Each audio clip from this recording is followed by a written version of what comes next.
সালটা ৬৪২ খ্রিস্টাব্দ। সিরিয়ার হেম শহরের একটি সাধারণ কক্ষ। চারপাশে যুদ্ধের কোনো শোরগোল নেই, নেই তলোয়ারের ঝনঝনানি। অথচ সেই কক্ষের ভেতর শুয়ে আছেন ইতিহাসের সবচেয়ে ভয়ঙ্কর যোদ্ধা খালিদ ইবনু আল ওয়ালিদ রাদিয়াল্লাহু তাআলা আনহু। তার পুরো শরীর যেন এক জীবন্ত মানচিত্র। শত শত তলোয়ারের আঘাত, বর্ষার ক্ষত আর তীরের চিহ্নে ভরা। এমন কোনো অঙ্গ নেই যেখানে যুদ্ধের ক্ষত চিহ্ন নেই। অথচ এই লৌহ মানবের চোখে আজ জল। পাশে থাকা বন্ধুকে লক্ষ্য করে তিনি অত্যন্ত করুণ স্বরে বললেন, আমি শাহাদাতের নেশায় কত শত যুদ্ধ করেছি। তলোয়ার আর বর্ষার আঘাত আমার শরীরে ঘর বেঁধেছে। আমি চেয়েছিলাম রণক্ষেত্রে প্রাণ দিতে, অথচ আজ আমি এক বৃদ্ধ উটের মতো বিছানায় শুয়ে ধুকে ধুকে মরছি। কাপুরুষদের চোখ যেন কোনোদিন শান্তিতে না ঘুমায়। এই আক্ষেপ ছিল সেই মানুষটি, যিনি ১০০রও বেশি যুদ্ধে নেতৃত্ব দিয়েও কোনোদিন পরাজিত হননি, যার নাম শুনে পারস্য ও রোমান সাম্রাজ্যের অধিপতিদের সিংহাসন কেঁপে উঠত। স্বয়ং রাসূলুল্লাহ সাল্লাল্লাহু আলাইহি সাল্লাম তাকে উপাধি দিয়েছিলেন সাইফুল্লাহ বা আল্লাহর তলোয়ার। মক্কার বিখ্যাত কুরাইশ বংশের বনু মাখজুম শাখায় খালিদের জন্ম। মাখজুম গোত্রটি পরিচিত ছিল তাদের রণকৌশল এবং সাহসিকতার জন্য। ছোটবেলা থেকে খালিদ ঘোড়দৌড়, কুস্তি এবং তলোয়ার চালনায় ছিলেন অপ্রতিদ্বন্দ্বী। তবে ইসলামের শুরুতে তিনি ছিলেন এর অন্যতম কঠোর বিরোধী।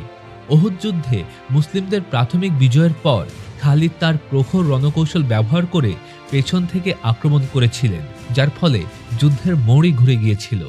কিন্তু মহান আল্লাহর ইচ্ছা ছিল অন্যরকম। অষ্টম হিজরিতে খালিদ উপলব্ধি করলেন যে মূর্তি পূজা নয়, বরং ইসলামই সত্যের পথ। তিনি মদিনায় গিয়ে রাসূলুল্লাহ সাল্লাল্লাহু আলাইহি সাল্লামের কাছে মাথা নত করলেন।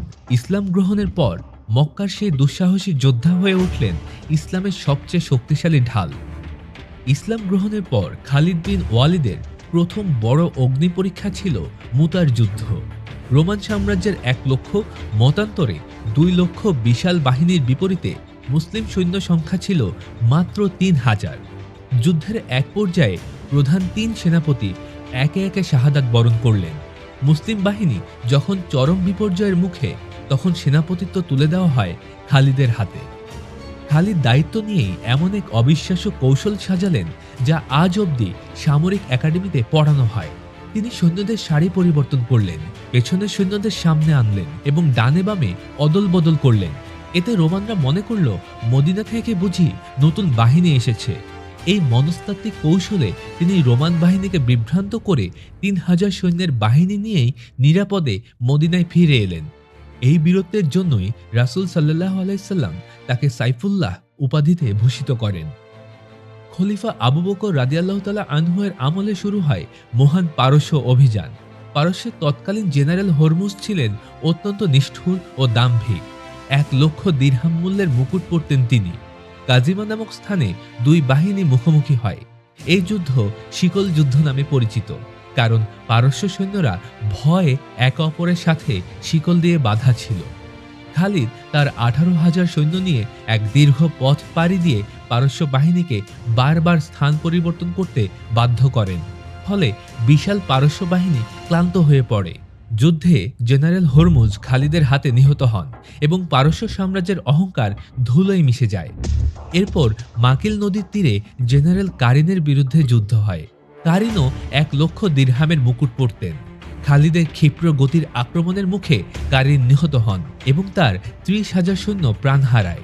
এই জয়ের ধারা বজায় ছিল ওয়ালাজা এবং উল্লিসের যুদ্ধেও। উল্লিসের যুদ্ধে সম্মিলিত পারস ও আরব খ্রিস্টান বাহিনী প্রায় ৭০,০০০ সৈন্য নিহত হয়।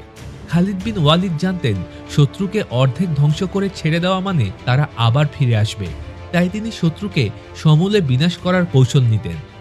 খালিদ যখন ইরাকের আম্বার দুর্গ অবরোধ করেন, তখন তিনি এক অভূতপূর্ব কৌশলের পরিচয় দেন। দুর্গের চারপাশে ছিল গভীর পরিখা।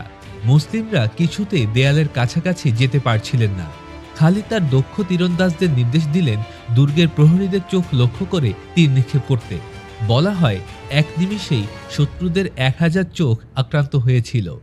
পরিখা পার হওয়ার জন্য খালিদ বুড়ো উটগুলোকে জবাই করে সেই সরু নালা ভরাট করে ফেলেন এবং সৈন্য নিয়ে ভেতরে ঢুকে পড়েন। তার এই টর্নেডো গতির আক্রমণ দেখে পার্সিরা বুঝতে পেরেছিল এই মানুষটির সামনে দাঁড়ানো অসম্ভব। খালিদ বিন ওয়ালিদের জীবনে সবচেয়ে বড় জয় ছিল ইয়ারমুক যুদ্ধ। রোমান সম্রাট হিরাক্লিয়াস যখন একের পর এক প্রদেশ হারাচ্ছিলেন, তখন তিনি মুসলিমদের নিশ্চিহ্ন করতে বিশাল এক বাহিনী পাঠান। ঐতিহাসিকদের মতে রোমান সৈন্য ছিল প্রায় 2 লাখ, যার বিপরীতে মুসলিমদের সংখ্যা ছিল মাত্র 40 থেকে 42,000। যুদ্ধের প্রাক্কালে মুসলিমরা দামেস্ক ছেড়ে আসার সময় স্থানীয়দের কাছ থেকে নেওয়া জিজিয়া কর ফেরত দিয়ে এক অনন্য দৃষ্টান্ত স্থাপন করেন। যুদ্ধের 6 দিন খালিদ যে নেতৃত্ব দেন তা বিশ্বের ইতিহাসেই বিরল। তিনি রোমানদের পরিশ্রান্ত করার জন্য মরুভূমির উত্তপ্ত আবহাওয়ায় তাদের যুদ্ধের ময়দানে টেনে আনেন। যুদ্ধের 6ষ্ঠ দিনে খালিদ তার বিখ্যাত অশ্বারোহী বাহিনী নিয়ে রোমানদের প্রধান বুর্জ ভেদ করেন। পাহাড়ের খাঁজে আটকা পড়ে কয়েক হাজার রোমান সৈন্য প্রাণ হারায়। ইয়ারমুকের এই বিজয়ের ফলেই সিরিয়া ও ফিলিস্তিন থেকে রোমান সাম্রাজ্যের আধিপত্য চিরতরে শেষ হয়ে যায়।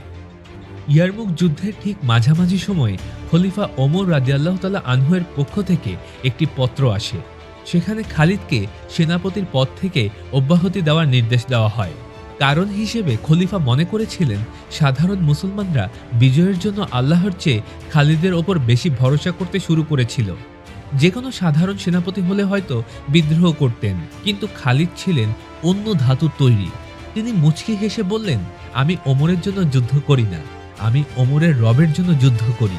তিনি তৎক্ষণাৎ সেনাপতির ঝান্ডা আবু উবাইদা বিন জাররাহ রাদিয়াল্লাহু তাআলা আনহুর হাতে তুলে দিয়ে একজন সাধারণ সৈনিক হিসেবে যুদ্ধ শুরু করেন। তার এই বিনয় ও আনুগত্য ইতিহাসে তার বীরত্বের চেয়েও বেশি উজ্জ্বল হয়ে আছে। খালিদ বিন ওয়ালিদ সারা জীবন শাহাদাতের আশায় লড়েছেন।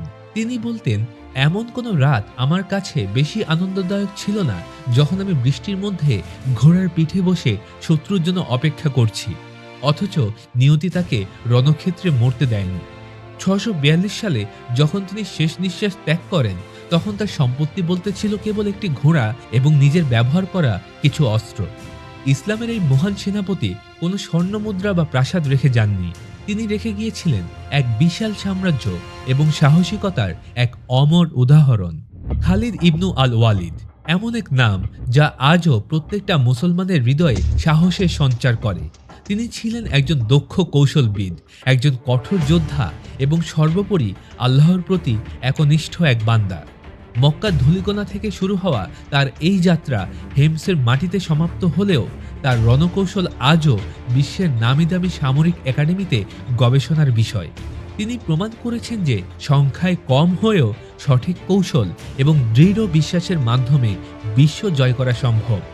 ইতিহাস তাকে শুধু সেনাপতি হিসেবে নয়, বরং আল্লাহর অপরাজেয় তলোয়ার হিসেবেই চিরকাল মনে রাখবে।